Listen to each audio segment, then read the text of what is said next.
Is the media consensus for who should be the number one overall pick in the NFL draft accurate? Plus, are we underrating Desmond Ridder, Malik Willis, Kenny Pickett in this quarterback class?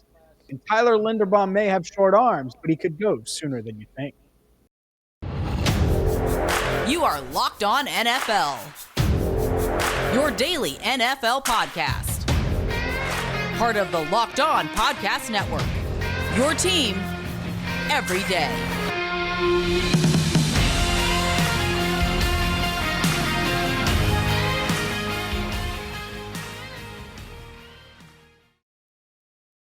Happy Wednesday and welcome in to another edition of Locked On NFL. He's Tony Wiggins. I'm James Rapien. It's great to be with you, and we are loaded. We're going to get into Tyler Linderbaum in his 31-inch arms, but could he go in the top 20 now that he tested like an elite athlete? We'll also dive into this quarterback class. Kenny Pickett, Desmond Ridder, Malik Willis. Are we underrating them? But first, we have to start with the number one overall pick. But before we do that, thank you so much for making us your first listen here on Locked On NFL. Subscribe on YouTube and make sure you follow wherever you get your podcasts, your team, or in this case, your league here on Locked On NFL every single day.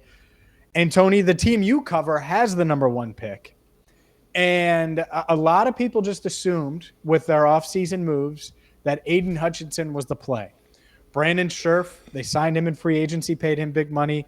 They use a second franchise tag on the tackle, and it opens things up, and it's like, oh, well, they're going to go defensive end. Well, it might not be the defensive player that everybody's thinking. Yeah, man, this is a process, and it's a process that year by year will tell you that you probably shouldn't be thinking what other people are going to be thinking. The other thing is, if you look back over the years with the draft, James, regardless if guys got mocks right or wrong, I tell you what we all haven't gotten right is we ended up being the best. And I think sometimes there's two ways of looking at it. You can get the draft right in terms of how many people you get right that you thought were going to get picked. And then you can look a year or two later and realize, oh boy, this is the real order that these guys like. For instance, the example I keep using is this. If you list the guys by how good they are, Mike is probably number 3. And I think he went 11th last year. So we can argue all day about the process, but the thing is the teams have to actually get it right. And I think sometimes what happens is between fans, media, and the people who actually really do this for a living, and I know a handful of them, those guys laugh at the way that we all go about this, and it's not done that way. For instance, there are a lot of fans getting on me thinking that because I just simply said this, okay, let me look at this Travon Walker dude and take a real hard, closer look. And then I came to the conclusion, I see why they like him. I see why if he go, I understand what the talk is. I see it. If football people are watching it, I absolutely see exactly what they're talking about. So the mob came after me because of that. It's almost as if like I didn't say that I heard that they like Aiden Hutchinson 2.5, 3 months ago, because I did. But the thing is their evaluation with Travon doesn't start at the combine like the fans' opinions started at the combine about Travon. Yeah, so that's a good point. I also think when there's no consensus, right? Trevor Lawrence was going number 1 last year regardless. Doesn't matter since he came out of high school. Number 1 pick. It didn't matter, right? If the Bengals would have drafted number 1, guess what? Trevor Lawrence was still going number 1 even though they drafted Joe Burrow because they would have traded out. That's what happens because, if there's a consensus quarterback, you take him. If there's a consensus defensive end, Myles Garrett, you're taking him. Will Anderson next year. There is no consensus this year. There is no clear cut. This guy is head and shoulders above the rest of the class based on his college accomplishments and testing and all of the things that go into it. And so does it shock me one bit that reports came out that the Jacksonville Jaguars could be interested? And you were the one who tipped me off to this, that they could be interested in Travon Walker. Didn't shock me one bit because there isn't going to be a consensus. I bet you half the league has a different player at the top of their board. Some have offensive linemen. Some have defensive linemen. Who knows? Maybe some have my guy Sauce Gardner. And I think he's a very safe pick if you did pick him first overall. I think he's going to be good wherever he goes. You just put him on an island and say, all right, Sauce, go cook. And he cooks with plenty of sauce, believe me. So that's the part of it where it's like, I saw that report earlier this week and I just kind of shrugged like, yeah, I'm not shocked by it. And I am surprised that so many people are, but I think it's because of Aiden Hutchinson getting all this mainstream run. And I'm not saying he doesn't deserve it, but when you go against that and pick otherwise, or you pick a different player than what seems like the consensus, because a lot of years there is a consensus for number one and it is obvious. So the years where it's not, I think it's like, oh man, what are they doing? What are they thinking? When it's really not as against the grain as we would be led to believe, or fans would be led to believe. It's not. Scouts don't do their scouting through SportsCenter. Scouts don't do their scouting through College Game Day. They don't do their scouting through. Wait a second. Stephen A. Smith isn't breaking down the film for these NFL teams? Are you nobody, sure? Yeah, nobody uses that hype machine. We were talking, you and I. Yeah. The list for next year, you said at the end of May, it's done, isn't it? I mean, the preliminary. By the end of May. I mean, it's done. I mean, it's advanced scouting. They already know. It's not as if their mind can't be changed, though. So if that's the case, last May, Aiden Hutchinson was coming off of an ankle injury, and he had 2 career sacks. 2. And Kayvon Thibodeau had been the best player in the world since he was 10 years old. So to show that and football season lasts from September to January. So in 5 months, that changed to the point where, all of a sudden Hutchinson's number. So if that's the case, if that could change in 5 months, that a guy with 2 career sacks could go number 1 overall, how come in the run of 3 months it can't change that maybe that guy isn't the guy either? Yeah. It's ridiculous. And this we saw it with Joe Burrow. We saw it with Baker Mayfield. We saw it with these guys. You absolutely saw it with those guys. And to go from, I remember people were tanking for Tua. I remember when folks were, what's the kid, the blonde-haired kid from California who ended up being a backup in the league for a long time. He's a kid that went to USC. I can't remember his name, but the thing is, I know Ross is going to kill me for that one, but I'm known for not remembering stuff because I'm getting senile. But there were always these quarterbacks that someone is and all of a sudden the dude out of nowhere comes up, boom, and he pops up, and he's in the NFL, and he's the number 1 pick. So the one that gets me more than anything with Travon Walker is this. They say he had all of those teammates. Usually when you say he had all of those teammates, it's because he had like 18 sacks, and you go, well, no, those sacks were caused by all of those other guys taking up attention. But he didn't have a boatload of sacks. So it's now he had all those teammates and he couldn't get off. No, he had all of those teammates that are going in the top 50. So they all were getting off, and no one was putting up huge numbers. It's almost like people forget that Anthony Davis, when he was at Kentucky, was the 5th leading scorer on the team and ended up being the number 1 pick. Because it's not about your numbers. It's about what we see you doing. And I keep telling people, I don't see bad plays from him. I just don't. And they try to make these projections. I saw Greg Schumann, the Coach Schumann from Georgia, the new defensive coordinator. He had a 3-minute film session where he broke it down, and he said, we told guys to do their job.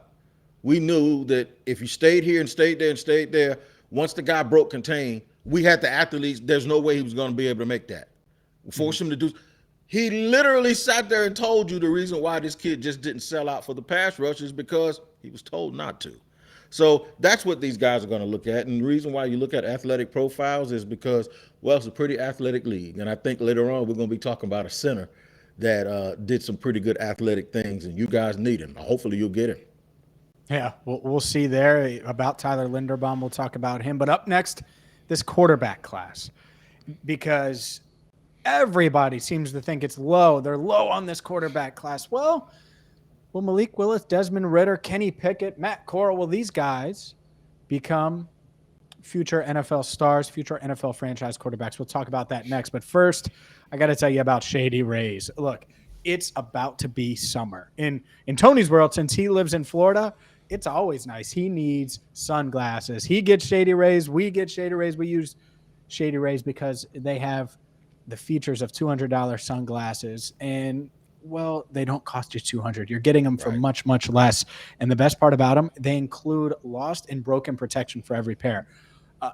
So you order them and you lose them in the ocean, like I did with my only really, really pair of expensive sunglasses I've ever had in my life. I lost them in the ocean. I've never gotten another pair of really high-end expensive sunglasses because I don't want to lose them and be out X amount of dollars.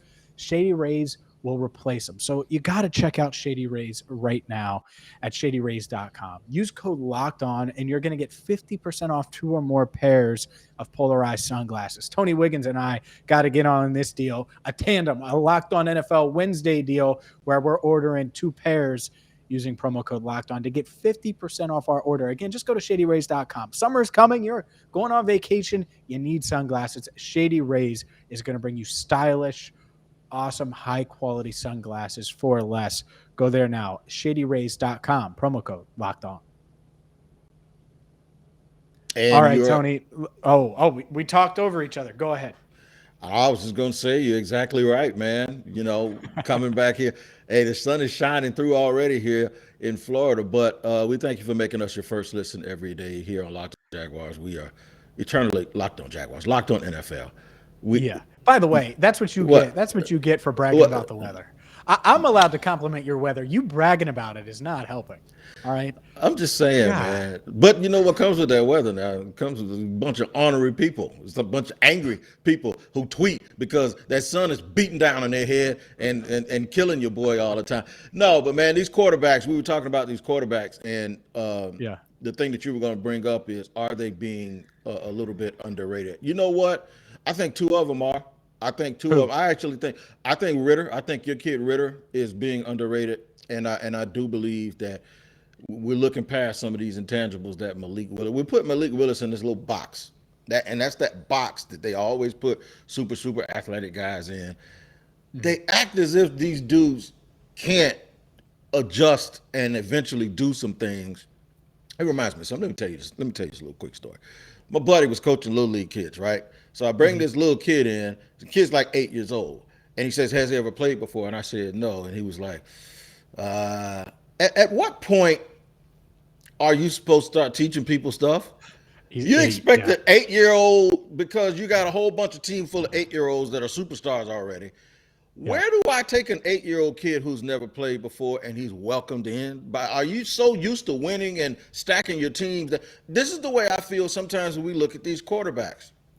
Now, the one thing you can't teach is arm strength. If a guy can't make a 15-yard out, he ain't never going to make it in the NFL because they're going to make him throw a 15-yard out. But if he can, who's to say that Malik Willis can't throw the ball over the middle or can't do this? You know how you start learning and getting easy throws over the middle? Do all the other stuff you do and make them adjust to it, and now, boom, the middle's wide open. That's how you do it. So it kind of kills me when it comes to that. I like Kenny Pickett. I just don't view him as a guy who's ever going to be like – it's like you don't draft a guy who's just a real good, solid quarterback and plan on your whole team just being real good around him in order to make him effective. I think Desmond Ridder is special, and I think Malik Willis is special.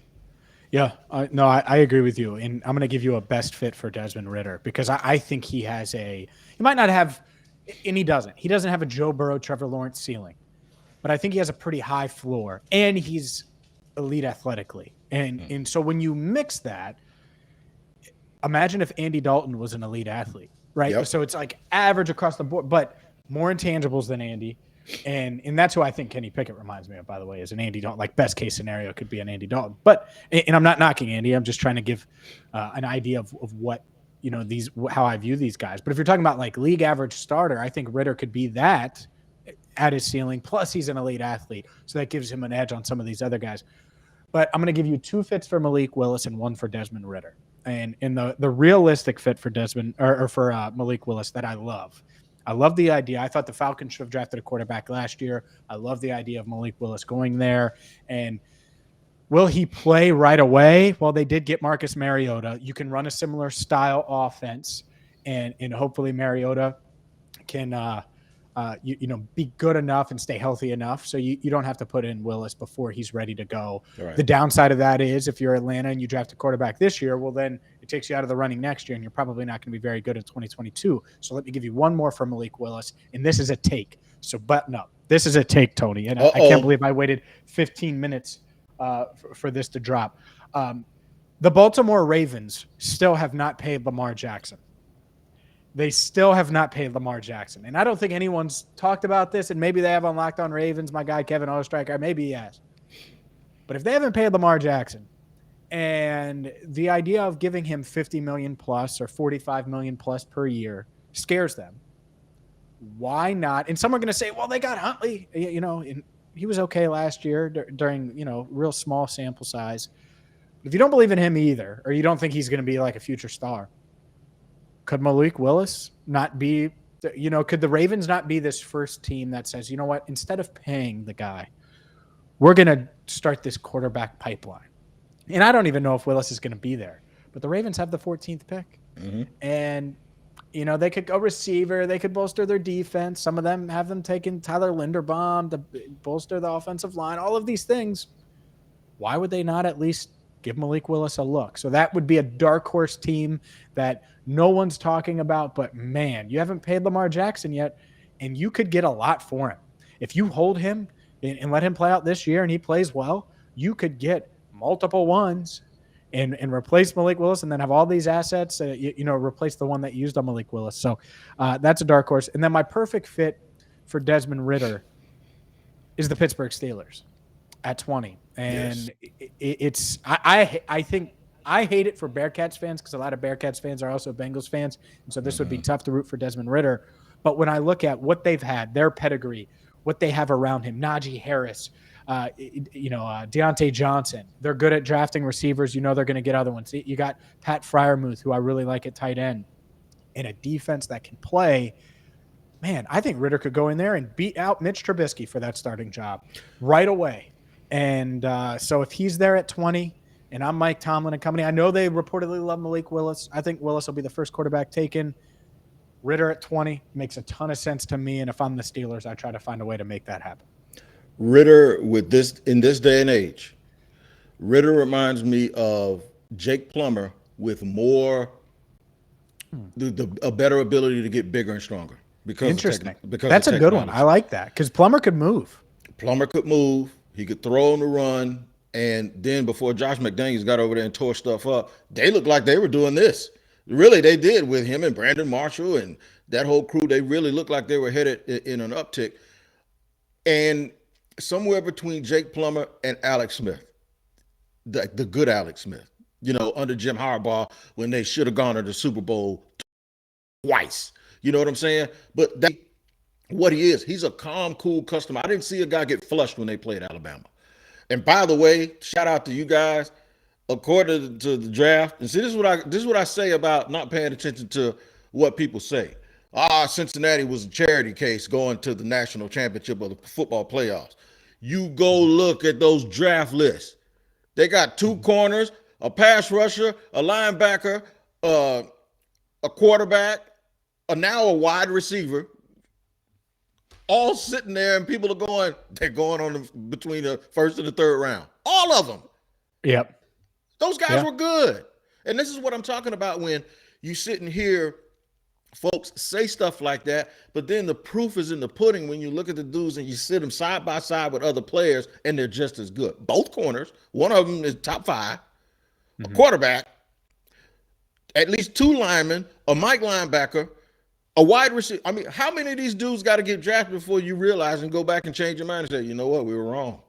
Yeah. No, they deserve to be there. Sauce. I think Alec Pierce is a stud. Yeah. Whoever gets him, you want a freak athlete. The dude's a freak athlete. Little Cooper Kupp. That's what And honestly, Cooper Kupp was a jump baller in college. Like that was the Mike Williams draft, and it was like, why draft Mike Williams in the top 10 if you can get Cooper Kupp 50th? And that was wise because they had similar styles in college. But I talked to people at the University of Cincinnati about Alec Pierce, and it was like, man, we used him a certain way for our offense. People don't realize he can play the slot. He's a great route runner. we used him as a jump ball guy to stretch the field, but he can do a lot more than that. And I think that's Didn't what we just talk about that teams about are somebody finding out. else? We just talked about that about somebody else, right? So when folks think, when you say projection, I think folks mean, well, he can learn to do this. No, projection is he can do it right now. He just didn't do it in college because he wasn't asked to. Like, anybody ever think Aaron Donald could play in the 3-4?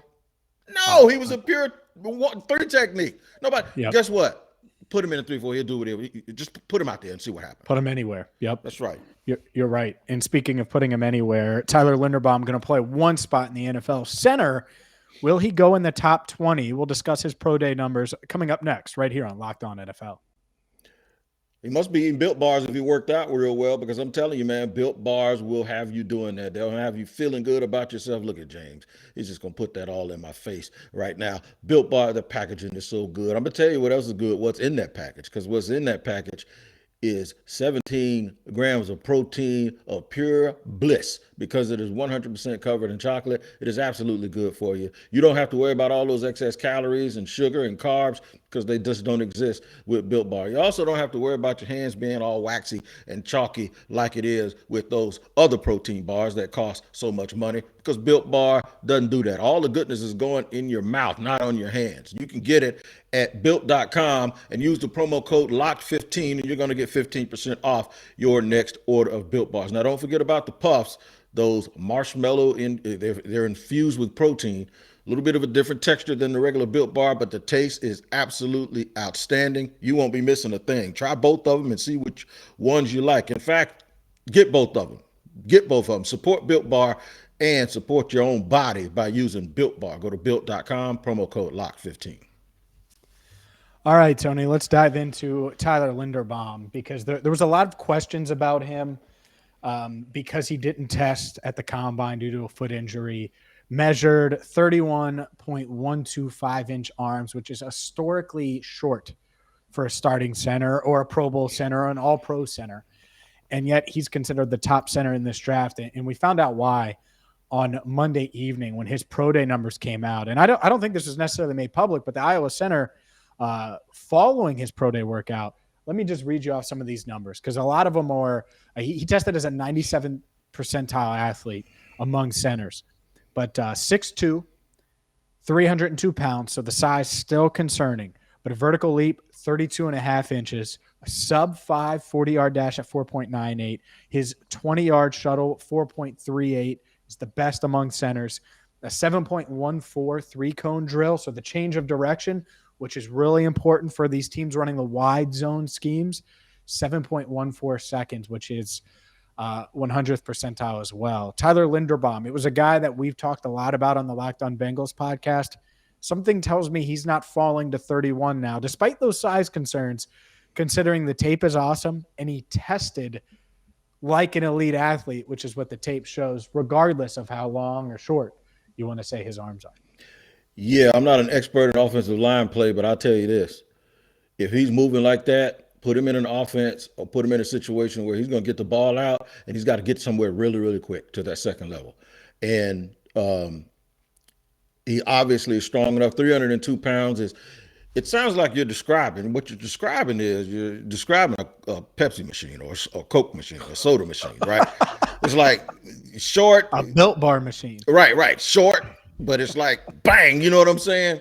One of those vending machines that he's like immovable. We used to call Maurice Jones-Drew a fire hydrant on skates because it's like trying to tackle that dude. That's what it was like. I think he'd be a nightmare. He'd be a nightmare for some NFL guys because of his ability to move really, really fast. Now, I know what people will want to do is find some sort of a comp. Find some guy who doesn't have the measurables, who does things he's not supposed to. I think I mentioned him earlier, Aaron Donald. Aaron Donald is not supposed to be at his best is 290 pounds. And I guarantee he probably loses 7 or 8 pounds every time he plays. Aaron Donald is not supposed to be doing what he does. So you look for outlier things like that and you find the one thing that you can attach and hold on to. And the one thing you can attach and hold on to with Linderbaum is his physical conditioning and his ability to work. And then look at the tape and you see it's justified by exactly what those numbers that you said indicate. And then it's going to come down to this. You know who people trust? Kirk Ferentz. Kirk Ferentz constantly put out guys like this. He's coached on the NFL level. It takes Nick Saban, Bill Belichick or somebody. Kirk Ferentz was on his staff in Cleveland. You just go to look. You just look him down and say, like, if I call you and go, James, can I trust him? And you go, yes. That's what it comes down to. It comes down to personal relationship, backed up by the tape, backed up by the measurables, and then meeting with the kid. And you're right. I don't think he's going to be there at 31 because I think a coach that believes in everything that I just said is going to snatch him up real quick and have a good football player for a decade. Yep, I think he's going to go top 20. And part of this it's twofold. I think a bunch of receivers. Last I checked, BetOnline's over/under for receivers in the first round drafted was 5.5. It's going to be over because of the Jamar Chase, Jalen Waddle, Justin Jefferson effect. You see how these young guys can come in and produce right away. Well, what center last year produced right away? Creed Humphrey. He fell way too damn far. I don't understand why he fell that far, but he did. And he went to a great team. Went to a great team. And so these teams, though, right? The Ravens, I'll mention them again. They're going to be like, man, could you imagine if we get this guy with the way he can run block and get out on the move with Lamar and what we want to do on the ground? And that's probably what they go. I know that was a little take with Malik Willis, but yeah, I think Linderbaum is a fit for a lot of these wide zone schemes. And I think the Bengals will love him at 31. I don't think that's going to happen. I think he's going to be long gone. I think he'll go top 20. But he fits a lot of places, and it's going to be interesting to see where he goes. And there are some places that he doesn't fit. But so I don't want to go all the way to Jeff Bostic with the Hogs because that's 35 years ago. But Mark Stepnoski wasn't a big guy, and that's 25 years ago. But still, you can find guys over the years that have been – I think Jeff Bostic was 260 pounds, and Stepnoski was small. So Rodney Jason Hudson – Kelsey is the comp. Jason Kelsey's the comp. Rodney Hudson, when he came out of FSU, was like 6'2", 290. Rodney Hudson wasn't, and Rodney Hudson going to Hall of Fame. So there have been guys. Now Hudson's obviously a bigger player now, and he probably has longer arms. But you think about guys like that; they weren't very big when they came out, and they ended up being really, really good. So I'm with you, James. I think I don't like drafting centers in the first round, but when they're that good, man, you got to consider it. And I think he's going to be a real good player. Yep, I do too. It's going to be fun to see. Tony, we are 15 days away. 15 days away from the 2022 NFL Draft. You've come to the right place here on Locked On NFL. If you're looking for more draft coverage, make sure you check out Locked On NFL Draft as well. Wherever you get your podcast, follow, and also check us out on YouTube by subscribing. Yep, I'm Tony Wiggins. He's James Rapien. Make sure you guys take care of each other. Tune in every single day here on Locked On NFL. Until the next time, we'll see you.